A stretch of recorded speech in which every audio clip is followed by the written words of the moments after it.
எல்லாருக்கும் வணக்கம். நம்ம எல்லாருமே நம்மளோட குழந்தைகள் வந்து எல்லாத்தையும் தெரிஞ்சுக்கணும், எல்லா விஷயத்தை பற்றியும் புரிஞ்சுக்கணும் அப்படின்னு சொல்லிட்டு நிறைய விஷயங்கள் அவங்களுக்கு வந்து சொல்ல ஆரம்பிக்கிறோம். எனக்கு இந்த இடத்துல என்ன ஒரு குழப்பம், கேள்வி அப்படின்னு பார்த்தீங்கன்னா, ஒரு சில விஷயங்கள முன்கூட்டியே சொல்லி வைக்கணும். நான் இல்லைன்னு சொல்ல கிடையாது.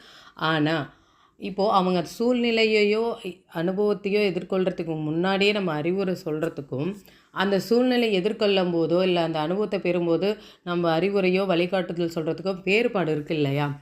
ஏன்னா, நம்ம அளவுக்கு அதிகமா இது இப்படியெல்லாம் இருக்கும், இப்படிலாம் பண்ணக்கூடாது அப்படின்னு சொல்லி நம்ம முன்கூட்டியே சொல்லும்போது, அவங்களுக்கு தேவையில்லாத பயத்தையும், வெறுப்பையும் உண்டாக்குமோ அப்படின்றது என்னுடைய சந்தேகம்.